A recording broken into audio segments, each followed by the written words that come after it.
গত 12 ফেব্রুয়ারি বাংলাদেশে ত্রয়োদশ জাতীয় সংসদ নির্বাচন এবং গণভোট অনুষ্ঠিত হয়েছে।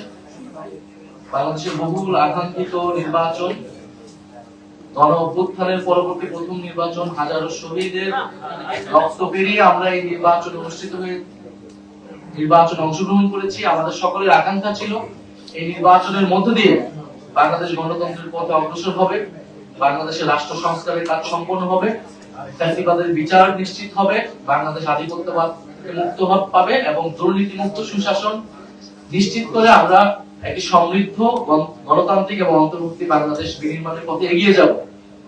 কিন্তু নানা কারণে আমাদের সেই স্বপ্ন ভঙ্গ হয়েছে, আমরা আশাহত হয়েছি, নির্বাচন প্রশ্নবিদ্ধ হয়েছে। আমরা নির্বাচনকে নিয়ে আমাদের সেই পর্যালোচনাগুলো রেখেছি। নির্বাচন প্রক্রিয়া, নির্বাচনের ভোট গ্রহণ সুষ্ঠু হলেও নির্বাচনের ফলাফলে কারচুপি হয়েছে এবং সেগুলো সত্ত্বেও আমরা গণতন্ত্রের স্বার্থে, আমরা দেশের স্থিতিশীলতার স্বার্থে আমরা এই নির্বাচনের ফলাফল বলা চলে মেনে নিয়ে আমরা সামনের দিকে এগোতে পেরেছি। আমরা বাংলাদেশের জাতীয় সংসদকে এবং সংস্কার পরিষদকে, সংবিধান সংস্কার পরিষদকে কার্যকর করতে আমরা শপথ গ্রহণ করেছি। আপনারা জেনেছেন অলরেডি যে শপথ গ্রহণের প্রথম দিন, যেদিন শপথ গ্রহণ এবং মন্ত্রিসভার শপথ যেদিন গঠিত হলো, সেই দিনই কিন্তু বাংলাদেশের জনগণের সাথে, বাংলাদেশের যারা সংস্কারের জন্য প্রত্যাশী ছিল, যারা গণভোটে হ্যাঁ এর পক্ষে গণরায় দিয়েছে, তাদের সকলের সঙ্গে এক ধরনের প্রতারণা করা হয়েছে। সংবিধান সংস্কার পরিষদের সদস্য হিসেবে সরকারি দল তারা শপথ গ্রহণ না করে, যেখানে এই নির্বাচনের সাথে গণভোট একটি অঙ্গাঙ্গী বিষয় ছিল এবং গণভোট হয়েছে জুলাই সনদ বাস্তবায়ন আদেশ অনুসারে, যে আদেশে খুবই স্পষ্টভাবে বলা হয়েছে যে শপথ গ্রহণ সংসদ সদস্য এবং সংবিধান সংস্কার পরিষদ সদস্য হিসেবে একই দিনে শপথ অনুষ্ঠিত হবে এবং একই ব্যক্তি শপথ পড়াবেন এবং যারা সংসদ সদস্য হিসেবে নির্বাচিত হবে তাদের সমন্বয়ে সংবিধান সংস্কার পরিষদ নামে একটি পরিষদ গঠিত হবে, যারা মূলত এই জুলাই সনদ এবং গণভোটে যে সংস্কার প্রস্তাবনাগুলো ছিল সেগুলো বাস্তবায়ন করবে, সেগুলো সংবিধানের সমন্বয় করবে। কিন্তু একটি ভুল ব্যাখ্যা দেওয়ার মাধ্যমে, সংবিধানের দোহাই দেওয়ার মাধ্যমে সংবিধান সংস্কার পরিষদের সদস্য থেকে শপথ না নেওয়া থেকে তারা শপথ নেননি, তারা বিরত থেকেছেন। আমরা মনে করি এটি সংস্কারের সাথে প্রতারণা করা হয়েছে, এটি নতুন বাংলাদেশের যে আকাঙ্ক্ষা, সেই আকাঙ্ক্ষার সাথে প্রতারণা করা হয়েছে এবং যে গণরায় এসেছে গণভোটে, সেই গণরায়কে বৃদ্ধাঙ্গুলি দেওয়া হয়েছে। আমরা আহ্বান জানাবো, আমরা আশা করব তারা দ্রুত সময়ের মধ্যে তারা শপথ নেবেন।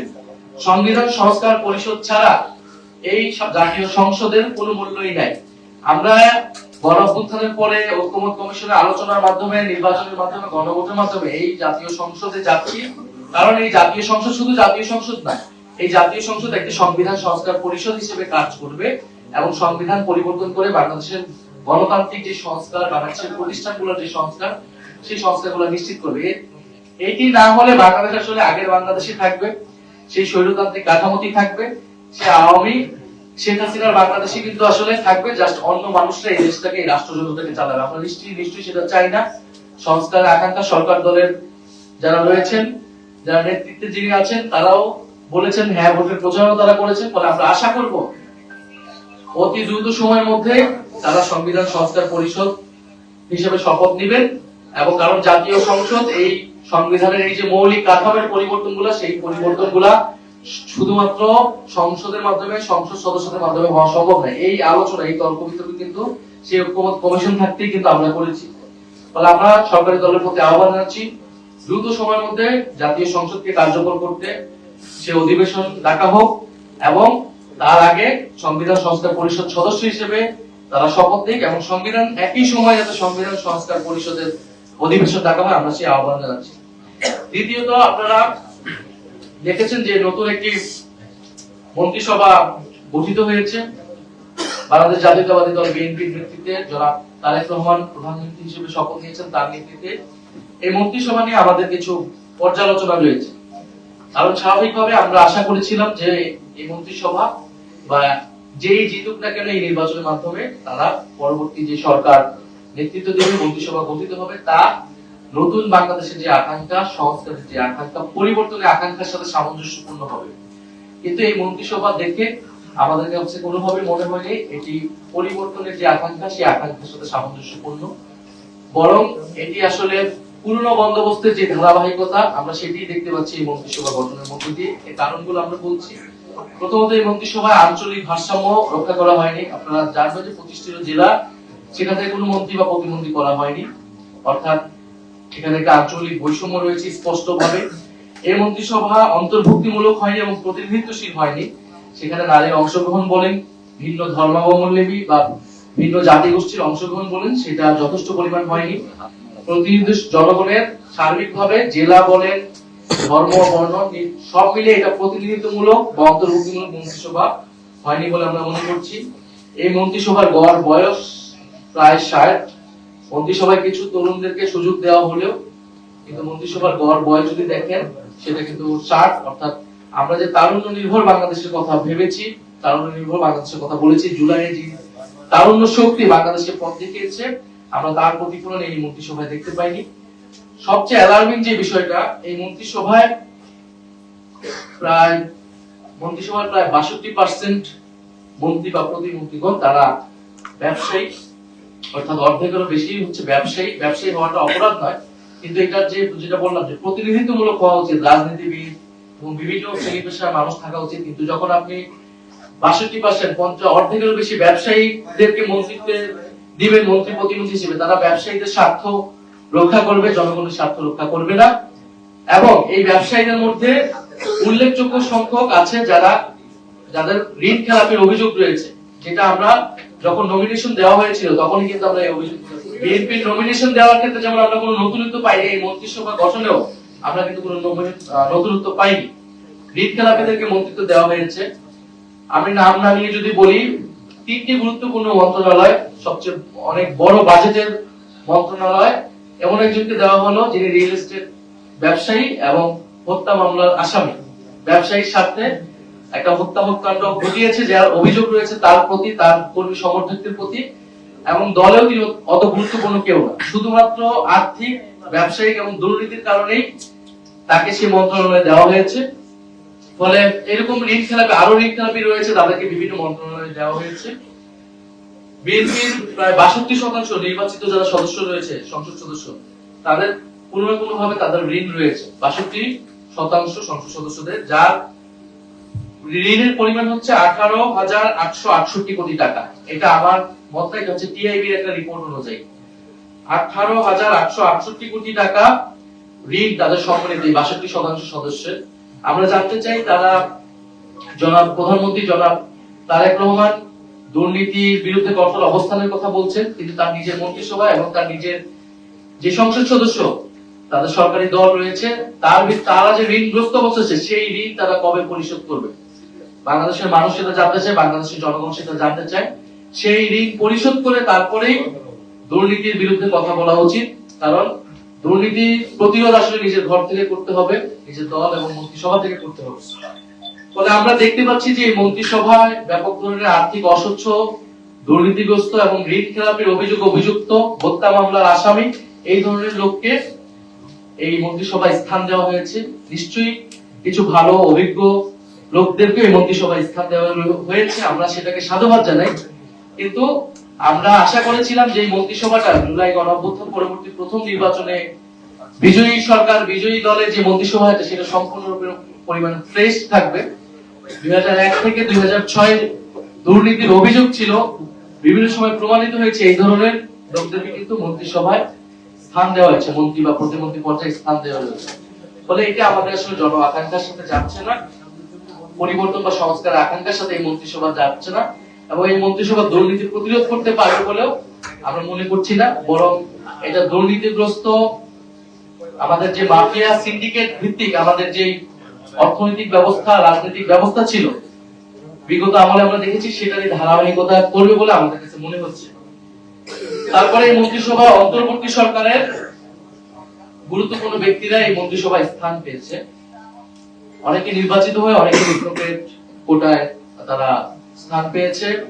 আমরা সেটা নিয়ে প্রশ্ন তুলেছি। অন্তর্বর্তী সরকারের গুরুত্বপূর্ণ দায়িত্বে ছিলেন, এখন যদি তিনি বিএনপির এই মন্ত্রিসভায় স্থান পায়, সেটা কিন্তু অন্তর্বর্তী সরকারের নিরপেক্ষতা, নির্বাচনের নিরপেক্ষতা নিয়ে প্রশ্ন উঠবে। আপনারা অলরেডি সেটা জেনেছেন, আমি বলেছি যে পররাষ্ট্রমন্ত্রী হিসেবে যাকে দেওয়া হলো ডক্টর খলিলুর রহমান, এই অন্তর্বর্তী সরকারের সময় অনেক ব্যক্তিকে বিদেশ থেকে আহ্বান করে নিয়ে আসা হয়েছিল। আমরা আহ্বান জানিয়েছিলাম দেশের স্বার্থে, দেশের কাজের জন্য তাদের এক্সপার্টাইজকে আমরা ব্যবহার করতে চেয়েছি যাতে দেশ এবং সরকার উপকৃত হয়। আমরা সাধুবাদ জানিয়েছিলাম। এখন সেই এক্সপার্টাইজকে যদি ব্যবহার করতে হয় পরবর্তী সময়েও, সেটা সমস্যাজনক নয়, কিন্তু এটা অবশ্যই একটা কনসেনসাসের ভিত্তিতে হতে হবে। কারণ কোনো ধরনের সমঝোতা ছাড়াই অন্তর্বর্তী সরকার কিন্তু একটা সমঝোতার ভিত্তিতে পরিচালিত হয়েছে। কোনো ধরনের সমঝোতা ছাড়াই, আলাপ আলোচনা ছাড়াই যদি অন্তর্বর্তী সরকারের গুরুত্বপূর্ণ দায়িত্ব, যিনি নির্বাচনেও গুরুত্বপূর্ণ দায়িত্ব পালন করেছেন, সেরকম একজনকে যদি বিএনপি সরকারের, এই নতুন সরকারের গুরুত্বপূর্ণ মন্ত্রণালয়ে দেওয়া হয়, তাহলে জনমনে এই প্রশ্ন আসবে, আমাদের মনে প্রশ্ন এসেছে। আমরা আশা করব যে এই প্রশ্নের সুরাহা প্রধানমন্ত্রী করবেন, এই মন্ত্রিসভা করবেন, এবং যার পদত্যাগ বিএনপির একসময় নিজেই চেয়েছে অন্তর্বর্তী সরকারের সময়, তখন আমরা এটার বিরোধিতা করেছিলাম। ফলে কি এমন ঘটে গেল যে যাকে অন্তর্বর্তী সরকারে বিএনপি দেখতে চায়, তাকে নিজ মন্ত্রিসভায় বিএনপি নিয়ে এসেছে, সেই রহস্যটা বাংলাদেশের জনগণ জানতে চায়। দ্বিতীয় গুরুত্বপূর্ণ বিষয়টি হচ্ছে যে সবচেয়ে অ্যালার্মিং আমরা দেখতে পাচ্ছি গত 2-1 দিন ধরেই, যে বাংলাদেশে ফ্যাসিস্ট আওয়ামী লীগদেরকে পুনর্বাসনের একটা প্রচেষ্টা চলমান আছে। বিভিন্ন জেলা উপজেলায় আওয়ামী লীগের কার্যালয় খুলে দেওয়া হচ্ছে, এবং মিডিয়াগুলোতেও কিছু কিছু মিডিয়া সেটাকে ব্যাপকভাবে প্রচার করছে, এমন ভাবে যেন উৎসাহ দেওয়া হচ্ছে। আওয়ামী লীগ কিন্তু কার্যত এবং আইনত নিষিদ্ধ একটি সংগঠন, এবং তার বিচার প্রক্রিয়া চলমান আছে। ফলে এই বিচার প্রক্রিয়া চলমান অবস্থায় আওয়ামী লীগের কার্যক্রম সম্পূর্ণরূপে নিষিদ্ধ, মিডিয়া সেটা প্রচার করতে পারে না, প্রশাসন পুরোভাবেই সেটাকে প্রশ্রয় দিতে পারে না।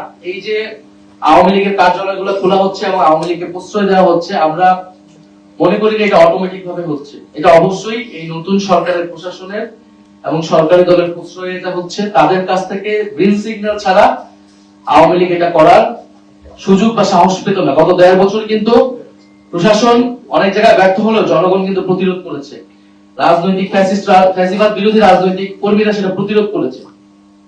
ফলে আমরা আশঙ্কা করছি যে এই নির্বাচনে এরকম একটা যোগসাযোগ হয়েছে ভারত, আওয়ামী লীগ এবং বিএনপির মধ্যে, এবং আওয়ামী লীগের পুরো ভোট ব্যাংকটাকে বিএনপি নিজের দিকে নেওয়ার চেষ্টা করেছে। বিএনপির, এটা আমরা আগেও বলেছি, এটা নতুন কোনো কথা না, বিএনপির বিভিন্ন বক্তব্যে, তার মঞ্চে জয় বাংলা স্লোগান দেওয়া, আওয়ামী লীগের লোকদেরকে পুনর্বাসন করা, হত্যা মামলা আসামিদেরকে নিজের দলে ফেরানো, এই চেষ্টা কিন্তু স্থানীয় পর্যায়ে হয়েছে।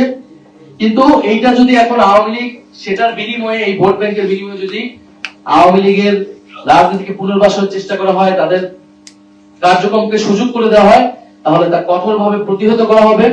আমরা প্রশাসনের প্রতি আহ্বান জানাবো যে 8টি বা 9টি জেলায় আওয়ামী লীগের জেলা কার্যালয় তারা খুলেছে, সেটা কিভাবে হয়েছে আমরা তার জবাব দিতে চাই, এবং অবিলম্বে সেটা প্রশাসনিক ভাবে আইন শৃঙ্খলা বাহিনীর দায়িত্ব সেই কার্যালয় বন্ধ করা। যদি তারা ব্যর্থ হয়, তাহলে আমরা কিন্তু রাজনৈতিক ভাবে প্রতিরোধের ডাক দেব সারা বাংলাদেশে, এবং সেটার জন্য কিন্তু এই সরকারকেও আমরা কিন্তু কাঠগড়ায় দাঁড়াবো এই ফ্যাসিস্টদেরকে পুনর্বাসনের দায়। চতুর্থত আমরা বলতে চাই যে এই নতুন সরকার গঠনের সাথে সাথে আমরা দেখতে পাচ্ছি যে গণমাধ্যমের স্বাধীনতার উপর হস্তক্ষেপ হচ্ছে, গণমাধ্যমের কণ্ঠস্বরকে রোধ করে দেওয়ার চেষ্টা করা হচ্ছে। আপনারা অলরেডি শুনেছেন বাসসের ঘটনা, আপনারা জানেন, আপনারা এখন টিভির যে সাংবাদিকদেরকে শোকজ এবং পরবর্তীতে বরখাস্ত, সেই ঘটনা আপনারা জানেন।